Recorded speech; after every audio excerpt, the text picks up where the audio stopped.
Bienvenidos una vez más al podcast de Estrategia del RIM. Me acompaña Diego Montenegro. Vamos a seguir hablando sobre temas de estrategia. Entonces, mi querido Diego, nos quedamos justo en temas de proyectos estratégicos. Vimos por encima el Challenge Thinking. Me gustaría que ahorita ahondemos un poco más en cuáles son los pasos, ¿no es cierto? ¿Cómo seguimos este mapa para llevar la estrategia a la práctica? A ver, esto es meterse nuevamente al ring y poder ver un poco más hacia adelante. El Challenge Thinking es un ciclo circular, no es lineal. Y es un ciclo de innovación, es decir, yo puedo terminar en el punto número 7, que el Challenge Thinking tiene 7 pasos, puedo terminar en un punto número 7 y tengo que ir retroalimentando los otros, cambiando, persistiendo, pivoteando o persistiendo. Que Design Thinking te habla mucho de pivotar, ¿no? De Correcto. ir, probar, Ir hacia adelante, ir hacia atrás y conectar. El ejemplo más claro es lo que hemos venido hablando en todos los capítulos. Yo tengo que conectar mi propuesta de valor a una tribu, tengo que esta tribu conectarla con un canal, con una forma de relación y una forma de monetización, y hacia adentro tengo que conectar esta propuesta de valor a lo mejor con una plataforma tecnológica, con un aliado de marketing, un aliado de innovación, tengo que ver la rentabilidad. Entonces todo es una conexión. El Challenge Thinking también es una conexión en un ciclo de 7 pasos. ¿Cuál sería el primer paso? Bien, habíamos comenzado a hablar algo, ¿no? en el último capítulo, pero ahora queremos centrarnos en esto para ver cómo se aterrizan los proyectos estratégicos, que es la última parte de esta mesa o que hemos venido hablando, de esta estructura que hemos venido creando, ¿no? en la estrategia. Entonces, el primer paso tiene que ver con la información, los datos y el conocimiento. Ahorita estamos en la era del Big Data. Estamos en la era del Big Data, ¿no? Entonces, te cuento, porque el día de ayer estuve en otro evento que me invitaron desde la Universidad de Hemisferios, en innovación, en temas de innovación desde la universidad, y calza muy bien, estamos hablando de un ciclo de innovación, que es lo importante en el Challenge Thinking, calza muy bien esto que te voy a decir. Entonces, hay un par de genios locos suecos que se llaman Nostrom y Dyrström, y estos tipos a principios del siglo XXI, es decir, no sé, 15, 20 años atrás, habían comenzado a hablar de las verdades para el nuevo siglo. A mí eso me pareció increíble. ¿Cuáles eran las verdades que ellos determinaban que íbamos a tener para el nuevo siglo?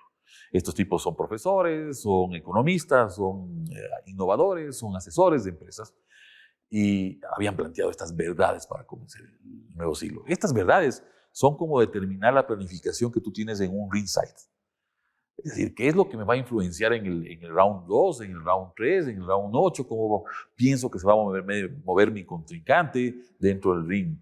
Ellos hablaban de verdades como las que ya sabemos, y han crecido mucho, como la tecnología, como que las ciudades van a parecer estados. Hablaban mucho también de el ser humano emocional. Que ahora se habla mucho de emociones, ¿no? La única forma, digamos, de que el ser humano mantenga estos trabajos, digamos, en este desarrollo tecnológico es justamente la empatía.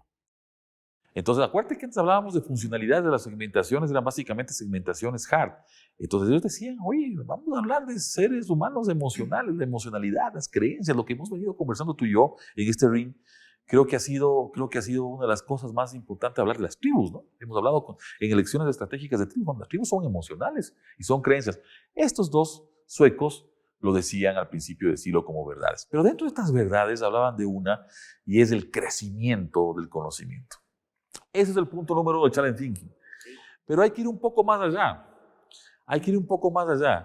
El conocimiento no es otra cosa que conexión, lo que habíamos dicho de conectar todas estas elecciones, de conectar personas, de conectar ciudades, de conectar países, de conectar culturas, en definitiva. Pero yo creo que dentro de este conocimiento hay que buscar cuáles son los insights. O sea, es decir, el consumidor como centro. Sí, el consumidor como centro. Pero es que tú como empresa, como organización, como institución, veas más allá de lo evidente. Esto es un insight. Que seas capaz de proyectarte a través de los ojos de ese consumidor. Las verdades no dichas. Exactamente. Y las verdades que el consumidor no alcanza a ver. El consumidor no piensa lo impensable. El consumidor le puedes preguntarle, oye, ¿qué está viendo usted aquí de 10 años? No, tú lo tienes que adivinar con base a las ideas que te da, o lo tienes que inferir con base a las ideas que te da. Entonces, El insight, ver más allá de lo evidente, estas verdades a través de los ojos del consumidor, son un paso más allá. Si yo descubro en qué voy a ser extremadamente mejor, dentro de estas elecciones, voy a ser extremadamente mejor en el canal, voy a ser extremadamente mejor en la plataforma, voy a ser extremadamente mejor en la forma de relación con el cliente, voy a ser extremadamente mejor en buscar los aliados correctos, yo estoy buscando insights. Y si yo conecto estos insights, llego al punto de la sabiduría. Y el sabio viene siendo Mohamed Ali, pues, o sea, el sabio tiene muchísima más repercusión. El sabio es el mentor, el sabio es el que está viendo más allá de lo que está sucediendo. Es único. Y ese es el primer punto. Pero y entonces, si hablamos de un sabio, de uno solo, ¿no es cierto? ¿Cómo conectamos con él, digamos, de la empresa? ¿Dónde encontramos a este sabio?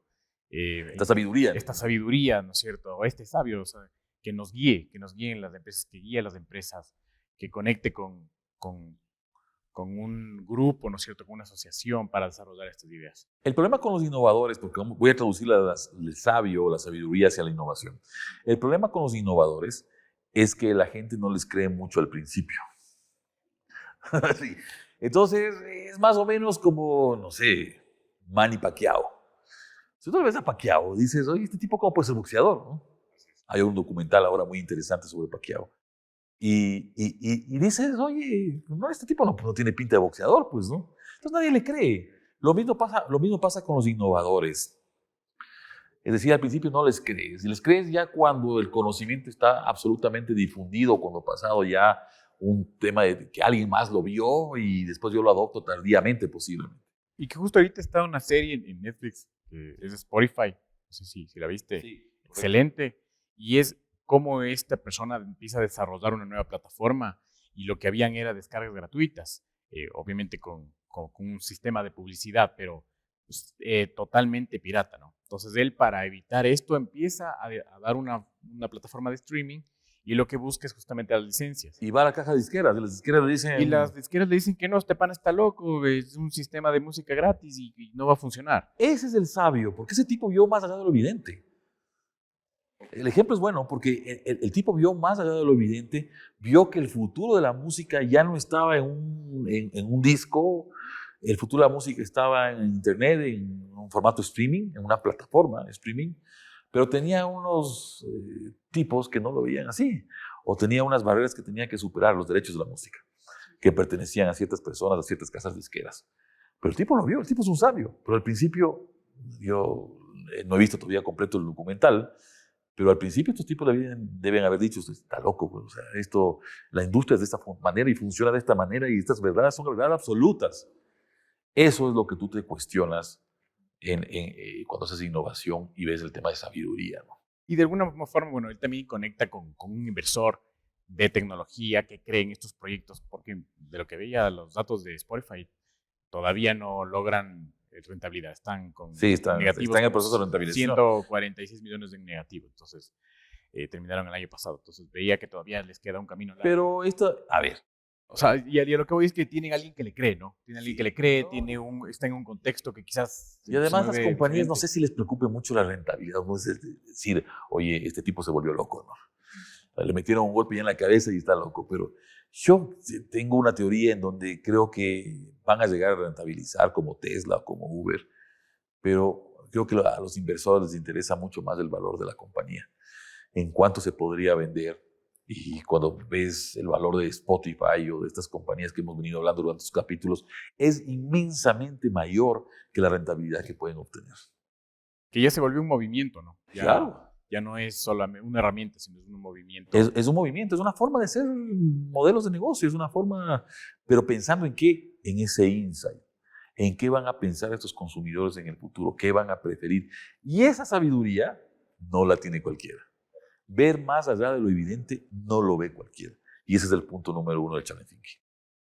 Pero, por ejemplo, habíamos hablado igual por encima de los loops, ¿no es cierto? Y creo que los loops también buscan, de alguna forma, llegar a este tipo de pensamiento en la empresa. O sea, encontrar dentro de la empresa quien pueda tener esta idea innovadora y salir de... Es que la conexión en loops, así como el Challenge Thinking, es un ciclo. Yo conecto con personas que normalmente no estoy tratando de conectar en la funcionalidad o en el día a día. Y aquí volvemos a criticar las estructuras estas piramidales y no te metas con mi área, ¿no? El pensamiento de innovación no es no te metas con mi área, sino con quién yo puedo conectar para ser más sabio.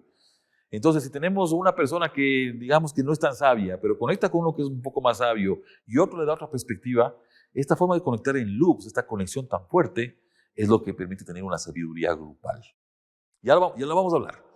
Ya lo vamos a hablar más adelante. Y que justo Roger Martin dice también, mira, la cultura se vuelve, y que hemos hablado mucho de cultura, pero la cultura es quien pone el marco, o sea, quien pone el techo o las limitaciones a la innovación. Si tienes una cultura deficiente, obviamente tu innovación va a ser muy lenta. Sobre todo si tienes una cultura que no incorpora en el ADN a la innovación. Entonces, si tienes una organización donde los líderes, entre comillas, no están pensando en innovación, no están pensando en que hay que fracasar para aprender, no están pensando en que hay que poner recursos, no están pensando en que hay que dar libertad de pensamiento.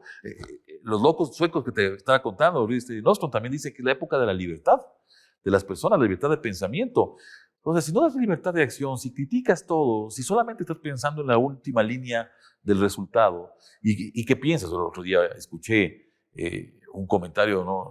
Para hacer un tema de determinar si la empresa es buena, hay que ver la última línea. No, la última línea del resultado, no. Hay que ver cómo está formada su estrategia y soportada en la cultura, que es lo que hemos venido hablando. Entonces, junta a un grupo de sabios y vas a poder descubrir esos insights. Punto número 1, el challenge. Punto número 1. Punto número 2. Entonces, una vez que ya determinaste esto, ya tienes información, ya más o menos estás proyectándose hacia el futuro, estás determinando dónde puedo ultra diferenciar o qué oportunidades puedo aprovechar. Y esta palabra oportunidad es parte del punto número 2. Viene el desafío. Aquí voy a insistir muchísimo en el desafío porque el desafío posiblemente no se toma en cuenta en otras metodologías. El desafío es igual a problemas más oportunidades. Problemas que tengo que resolver del presente al futuro y oportunidades que tengo que aprovechar del presente al futuro. Ese es el desafío. Entonces, ¿para qué nos contratan a los directivos, a los innovadores, a los pensadores en las organizaciones? Nos contratan para resolver problemas, pero no los problemas del día a día solamente. Sí, yo sé que hay que resolver el problema de que el tipo de la tienda no abrió la tienda o no llegó porque había un trancón en el tráfico. Sí, posiblemente hay que resolver ese problema. Es un problema operativo. Yo estoy hablando de los problemas estratégicos, de los problemas del presente al futuro. ¿Cómo vamos a solucionar el problema de la interacción con otras plataformas o del mundo de la educación a futuro? A lo mejor la respuesta es el metaverso.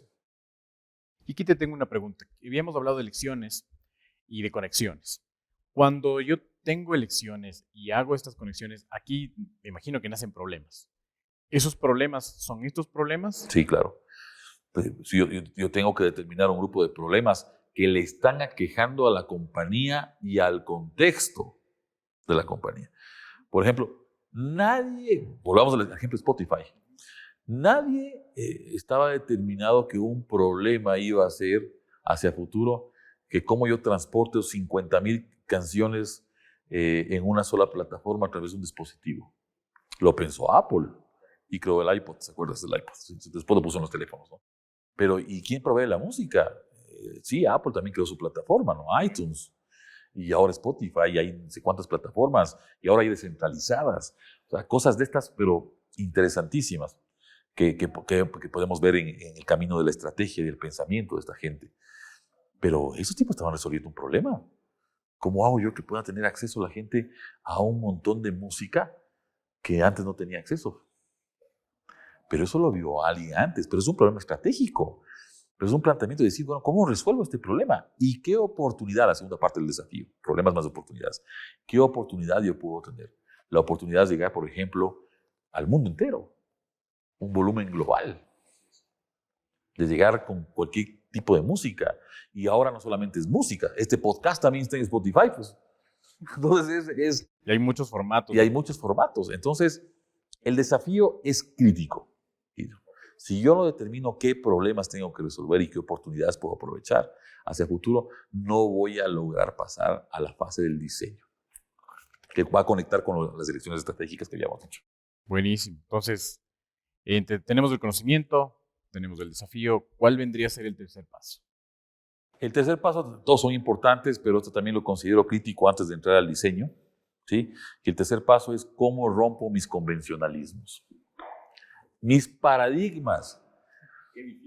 Esta es la parte crítica, sí, también determinar los problemas y las oportunidades en el punto número 2, pero si yo he venido haciendo algo en la empresa, he venido creando un producto, un servicio, he venido desarrollando ideas, de la manera que lo he hecho toda la vida, y de repente me dicen, oye, no, porque ya el mundo hacia adelante, la sabiduría va a cambiar y los problemas que hay que resolver son distintos y las oportunidades son diferentes, y yo tengo que cambiar la forma en que yo hago las cosas y romper mis paradigmas mentales, mis taras mentales. Eso es difícil, porque yo tengo un esquema, pues, y estoy en la zona de confort, pues. Si me sacas de la zona de confort me va a costar. Entonces tengo que romper mi paradigma, tengo que comenzar a pensar que a lo mejor ya no es la tienda física, sino es la plataforma de e-commerce. Y tengo que romper ese paradigma de que la tienda física es lo único que ha servido en mi negocio toda la vida para triunfar. Tengo que romper el paradigma de que todo vamos a hacerlo hacia adentro, con las personas que tengo yo confianza. Y tengo a lo mejor que romper ese paradigma y decir, oye, tengo que buscar un marketing partner o tengo que buscar un socio de innovación. Y estos tipos son de otra empresa totalmente distinta que convive a lo mejor en los valores y en lo que queremos hacer para resolver ese problema y aprovechar esa oportunidad del punto 2. Y que aquí hay mucho de esto, es lo que yo conozco y tú que estás debajo no puedes saber. No. Así las cosas se han hecho en esta empresa durante los últimos 50 años. ¿Cuántas veces hemos oído esto? Y así nos ha funcionado. La pregunta no es si te ha funcionado, la pregunta es si te va a funcionar. Es decir, si vas a tener relevancia en el mercado hacia futuro. Entonces, este tema de romper los convencionalismos y los paradigmas es una fase muy fuerte porque tiene que ver con las emociones humanas. Entonces, si yo pienso que mi empresa siempre ha funcionado así y que no debe cambiar, entonces no funciona nada en el ciclo. Nada en el ciclo, porque si yo quiero resolver unos problemas que estoy detectando que son diferentes a los problemas que estoy resolviendo en este momento y hay otras oportunidades porque el mundo ya cambió, porque el cerebro es más que el músculo, y no rompo mis paradigmas mentales, no cambio mi forma de pensar, no tengo otro pensamiento frente a la innovación, frente a la adopción de tecnologías, frente a las personas que me tienen que ayudar, que ahora pueden estar en la China, en la India, en Vietnam o en Nicaragua, ¿sí? Si yo no sé, no rompo el paradigma de que ahora tengo que conectar de forma virtual y a lo mejor no en una pantalla de Zoom, como lo hicimos en pandemia, sino a lo mejor en el metaverso, y no incorporo estos nuevos elementos a mi pensamiento, me quedo con esa vieja forma de pensar, va a ser muy difícil que pueda innovar. Punto número 3. Y que justo vi un comentario en LinkedIn sobre la banca. Dice, mira, no puede ser que en esta era me toque hacer fila, ir a firmar, luego el documento no está bien, vuelves otra vez por ventanillas. O sea, un proceso súper lento, para nada pensado en el consumidor, con un montón de taras. Digo, en esta época donde existe firma digital hace años, donde... No, y te voy a interrumpir porque aquí sí es un jab, creo yo. O sea, te voy a interrumpir porque los paradigmas se pueden poner peores o los convencionalismos pueden empeorar. La respuesta es sí. Y tu ejemplo es clave porque llegó un momento, claro, en pandemia, llegó un momento en que te decían, sí te acepto el documento con firma digital. Y no voy a decir el nombre del banco, esto puede pasar en toda la región y en todos los países. Supongamos que es un banco, no sé, de Vietnam, para no poner el ejemplo, ¿sí? Este banco de Vietnam, sí, yo tenía que hacer una transacción y me dijo, no, ahora ya no aceptamos firmas digitales. Tiene que venir el documento firmado físicamente. Entonces, yo digo, o sea, las taras mentales se pueden poner peor, sí, se pueden poner peor. Entonces yo digo, oye, la firma digital tiene un montón de parámetros que cumplir de seguridad, es mucho más segura. La firma a mano, si yo tengo una firma así media fácil de imitar, es mucho más fácil y sin embargo me están pidiendo esto. Entonces no solamente no rompo el paradigma o el convencionalismo, sino que empeoro. Empeoro porque a mí me parece, porque hay alguien dentro de la burocracia de esta institución que dice no. El documento, la regla de negocio y el procedimiento dice que tiene que ser firma física. Y vienen las nuevas fintech y se ríen de eso. No, pues te pasa la ola por encima, pues, y entonces si estamos hablando de innovación, esto representa un gran retroceso. Punto número 3. Punto número 3, muy bien. ¿Cuál sería entonces el punto número 4? Información, sabiduría, conocimiento, desafío.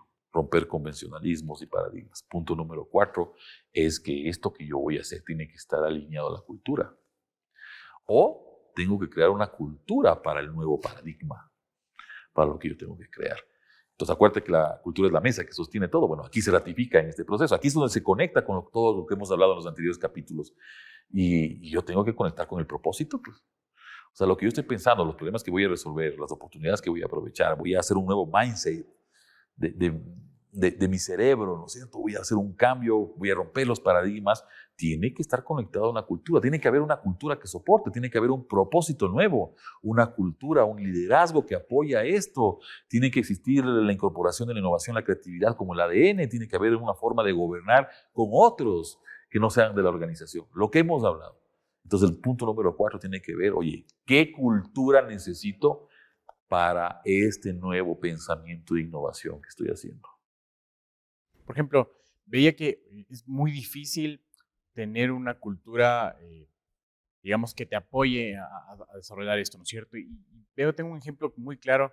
Trabajé en Lafarge, que son de cementos, que bueno, era Lafarge Holcim, pero en su momento era solo Lafarge aquí, bueno, y a nivel mundial, y ellos estaban enfocados mucho en seguridad, ¿no es cierto? Entonces, seguridad, hacían 5 minutos de seguridad, todo giraba en torno a es una empresa que tiene porque si es que fabricación. Tienen un problema, ¿no es cierto?, en el molino, se para todo y eso retrasa, bueno, además que puede haber peligro con las personas. Hay un tema con las personas muy fuerte porque tienes responsabilidad con ellos, hay muertos, hay un error aquí y hay muertos. Entonces, es tan delicado que ellos giran todo en torno a este valor. Pero eso les da la fortaleza de que... Claro, es su elección. Claro, es su elección y todo, digamos que va encaminado hacia eso.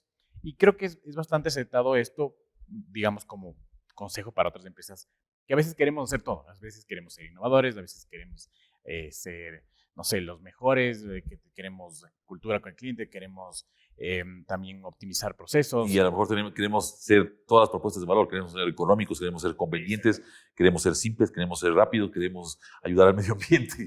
Entonces, ¿cuál es de verdad como que tu propósito? ¿En qué es lo que te quieres enfocar en la cultura? Ese es el punto número 4 del challenging. El punto número 4 es cómo yo hago que este ciclo innovador, de pensamiento innovador, tenga una alineación con el propósito de lo que yo quiero conseguir. No voy a poder determinar un propósito si no primero determino cuáles son los problemas y las oportunidades, cuáles son los insights que tengo que averiguar. Y si no rompo los convencionalismos, voy a seguir trabajando con la misma cultura que he trabajado toda la vida para resolver un problema que es totalmente distinto. Entonces, ya sabemos la definición de locura, ¿no? Sí, ya sabemos la definición. O sea, si yo me quiero subir al ring a pelear, ¿cuál es tu boxeador preferido? Ali. Muhammad Ali. Si yo voy a subir a pelear con Ali, digamos que Ali le revivimos en el metaverso y puede pelear con nosotros y nos ponemos unas gafas de realidad virtual y entramos al metaverso y peleamos con Ali. Yo no le voy a ganar a Ali peleando como he peleado toda la vida, pues. No le voy a hacer nada. Entonces, sí, y esto te digo porque pasa en las organizaciones. Vamos a cambiar. Vamos a hacer innovación. Desde hoy en adelante, esta compañía se vuelve una compañía innovadora. Y no lo incorporan al propósito, no lo ponen realmente dentro de la cultura, no va a pasar nada. Van a regresar. Es el sistema inmunológico que ya hemos hablado en otro capítulo. El sistema inmunológico te regresa a tu terreno conocido, a lo que ya sabías antes, a la zona de confort. Entonces va a ser muy difícil que puedas cambiar. Por eso es tan importante que para este ciclo, ya llego a romper convencionalismos, punto número 3, llego al 4 y no tengo el propósito claro, no tengo la cultura clara, no va a pasar nada. Se rompe el ciclo ahí, en el punto número 4. Asumiendo que sí cumples con estos pasos, ¿cuál sería el siguiente? Ya, digamos que yo ya tengo clara la cultura que me va a impulsar hacia futuro. Presente, futuro. No nos olvidemos siempre de ese ciclo. Ir, ver hacia adelante y regresar a hacer lo que tenemos que hacer. Ya digamos que también modifico la cultura, paralelamente voy trabajando en la cultura, incorporo la innovación y que estas cosas se realizan. Bueno, ahí es donde entro ya a idear, ahí es donde entro realmente a innovar, ahí es donde hacemos conexión en cambio con las elecciones. Ahí es donde está la visión estratégica. Entonces yo voy a elegir esta tribu, voy a elegir esta propuesta de valor, voy a elegir monetizar, voy a elegir hacer productos, conectarlos con servicios, voy a elegir generar una experiencia o un servicio automatizado. Ya lo hemos hablado. Voy a elegir esto, entonces voy a idear un modelo de negocio, un modelo estratégico, y voy a descubrir en qué soy el mejor. Y le voy a hacer énfasis a lo mejor. Esto es lo que se llama como nodo orquestador. Lo habíamos dicho. Nodo orquestador. Voy a decir, a ver, este insight no lo está viendo nadie, esta elección no la está viendo nadie. Voy a trabajar en esta para que sea la que orqueste a las demás elecciones conectadas, por supuesto. Y orquesto yo con esta elección, pero es una cosa que va a hacerse potencialmente en el futuro. Es lo de Spotify. El tipo vio que la música iba a estar en una plataforma y que iba a hacerse grande, o iTunes. Entonces puso en el centro la plataforma y de ahí conectó todos los problemas que tenía. Tenía que resolver el problema con las disqueras, tenía que resolver el problema de inversión, tenía que resolver el problema de que gente tiene que trabajar conmigo, cultura. O sea, él puso la tecnología como el nodo orquestador. Él puso el desarrollo de esta plataforma como nodo orquestador. A lo mejor ahora ya no ese es el nodo orquestador. A lo mejor en este momento el nodo orquestador es buscar nuevos productos que se incorporen a Spotify. Esto es un tema dinámico, cambiante, es una red. Si yo no me doy cuenta qué es lo que tengo que mover en el tiempo, en el momento en que tengo que mover, esto a lo mejor me quitan el insight, me quitan la ventaja. Que lo hicieron justamente con los podcasts. Sí. Compraron la plataforma, se trajeron a Joe Rogan, por ejemplo, y le pagan mucho mejor que YouTube. Y ahora tienen una plataforma para libros también, audiolibros, que lo acabaron de adquirir. Entonces es el Google no solamente de la música, es del audio. Esa es la palabra que has dado con es el Google, es el movimiento del audio. Estos tipos son los gurús, los sabios del audio. Pero no comenzaron como sabios. Comenzaron en un problema que tenían que resolver y una oportunidad que tenían que aprovechar. Y que cuando rompen un problema van surgiendo nuevos también, ¿no? Y disculpen el término, pero se patean a sí mismos. O sea, deja de pensar en lo tradicional. Inventa algo. Hay un riesgo, como todo en la vida. Si no asumimos riesgo, no podemos hacer estrategias. Si no asumimos riesgo, no podemos hacer innovación. Si no asumimos riesgo, no podemos ser diferentes. Entonces, el punto 4 es cómo yo innovo realmente, cómo yo ideo, qué lecciones tomo, qué supuestos asumo, cómo conecto estos supuestos. Entonces, yo ya tengo el mapa de lo que tengo que hacer y pongo este nodo orquestador. No significa que sea la elección más importante, significa que la aprovecha mejor la oportunidad. Aquí conectamos la oportunidad con el punto número 2 del ciclo.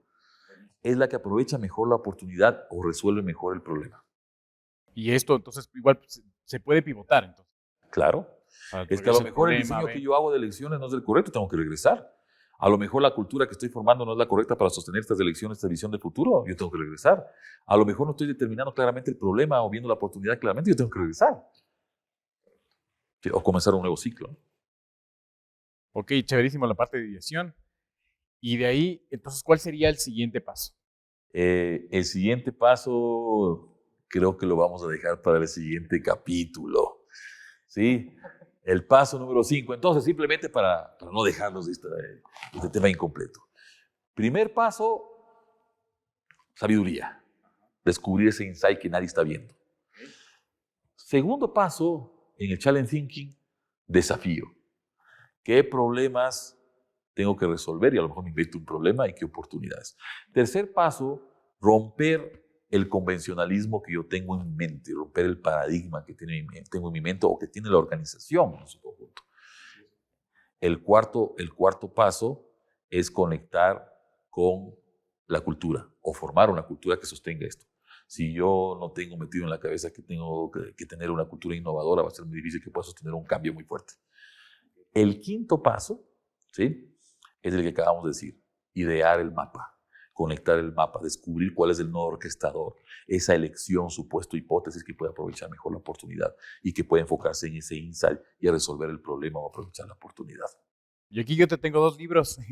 Uno, el del propósito con Simon Sinek, el Why. Ahí les voy a poner el link, me encantó. Creo que habla mucho de esto y lo lleva de manera acertada.